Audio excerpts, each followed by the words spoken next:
This channel does not promote any violent, harmful, or illegal activities. All content provided by this channel is meant for an educational purpose only. এসআইয়ের আবহ আর তার মধ্যে আত্মহত্যার অভিযোগ নিয়ে তৃণমূলের দুই সুর শোনা যাচ্ছে। তৃণমূলের বিধায়ক তিনি দাবি করছেন এসআইআর নিয়ে উদ্বেগের কারণে মৃত্যু হয়েছে পরিযায়ী শ্রমিকের। অন্যদিকে রাজ্যের মন্ত্রী তিনি দাবি করছেন এসআইআর আতঙ্কে আত্মঘাতী হয়েছেন প্রৌঢ়। পূর্ব বর্ধমানের জামালপুরের পরিযায়ী শ্রমিক বিমল সাঁতরা তামিলনাড়ুতে ধান রোয়ার কাজে গিয়েছিলেন আর সেখানে তার অস্বাভাবিকভাবে মৃত্যু হয়। আর তারপরে তার মৃতের পরিবার তৃণমূল নেতৃত্ব স্থানীয় তারা বলছেন যে এসআইআর নিয়ে একটা দুশ্চিন্তা ছিল, তারপরে অসুস্থ হয়ে মৃত্যু হয়েছে বিমল সাঁতরা। কাজের ওখানে হঠাৎ মানে কাজকর্ম খুব কম হয়, তারপরে এখানে এসআইআর চালুর জন্য খুব টেনশনে পড়ে যায়, শরীর খারাপ হয়, হসপিটালে ভর্তি হয়, তো সেই কারণে মারা গেছেন। সেটা ভোটার লিস্টে নাম আছে কিনা বা আরও কিছু প্রবলেম হবে কিনা সেই জন্যে সেই ইয়েতে হসপিটালে ভর্তি করার সময় আমরা জানিয়েছিলাম বিধায়ক সাহেবকে, আমাদের তিনি হেল্প করেছেন, সেই জন্য আমাদের যেতেও পেরেছি। সরকার যেটা ঘোষণা করেছে সাধারণ মানুষ একটু ভয় আছে, যারা এই বিষয়টা নিয়ে ততটা সচেতন নয়, প্রত্যেকেই ভয়ের মধ্যেই আছে। ওই যে আমার এলাকায় এই এসআই নিয়ে হচ্ছে তখন উনি টেনশনে পড়ে যান, যে টেনশন অবস্থায় উনি হসপিটালে ভর্তি হন এবং ওখানে উনি মারা যান। কিন্তু গতকাল রাতে মৃতের বাড়ি গিয়ে মন্ত্রী স্বপন দেবনাথ আর জেলা তৃণমূল সভাপতি দাবি করেন এসআইআর আতঙ্কের জন্যেই আত্মঘাতী হয়েছেন প্রৌঢ়।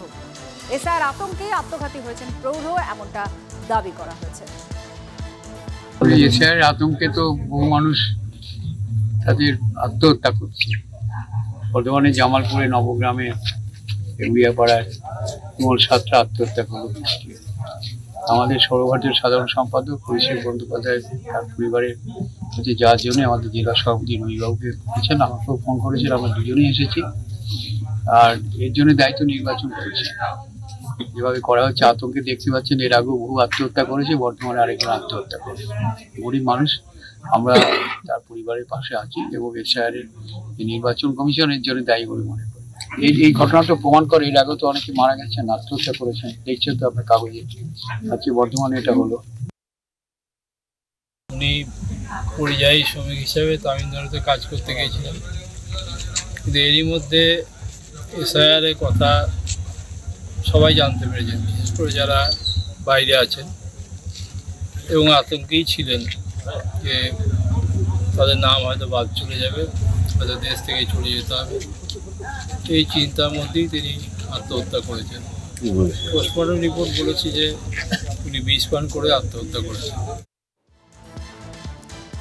আর বিজেপি বলছে তৃণমূল কেউ মারা গেলেই এসআইআরকে দায়ী করে দিচ্ছে।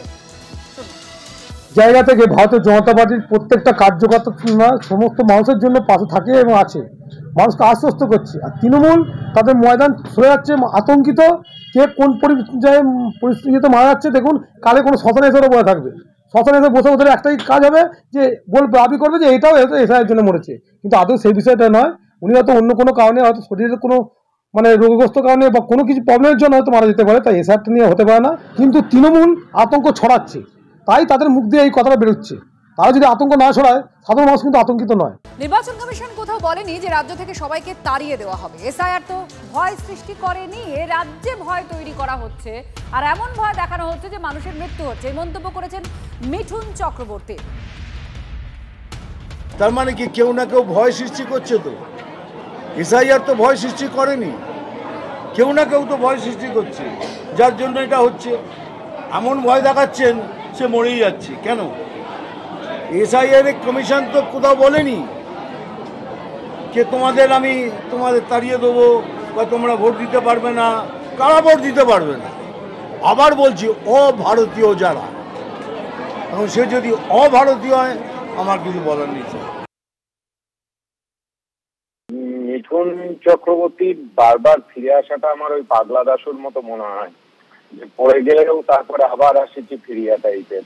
ভোট এসছেন, আবার মিঠুন চক্রবর্তী ফিরে আসছেন, মাঝে মধ্যে ফিরে যান, আবার ভোটের আগে এখানে আসেন। উনি কি বলছেন বা না বলছেন তার উপর বাংলার মানুষ বা বাংলার রাজনীতির কিছু যায় আসে? উনি খোঁজ খবর রাখেন মানুষের। বাংলায় যে ভয় তৈরি করেছে সেটা তার দলের নেতৃত্বরাই তৈরি করেছে। শুভেন্দু অধিকারীর বক্তব্যে তৈরি হয়েছে, সুকান্ত বাবুর বক্তব্যে তৈরি হয়েছে। সেই জন্যই আজকে বাংলার মানুষ এফআইআর নিয়ে ভয় পাচ্ছে। তার কারণ নির্বাচন কমিশন এফআইআর কে নাগরিকত্বের সঙ্গে জুড়ে দেওয়ার চেষ্টা করেছে, যেটা বিজেপির মূল এজেন্ডা। সেই জন্যই আজকের এই পরিস্থিতি।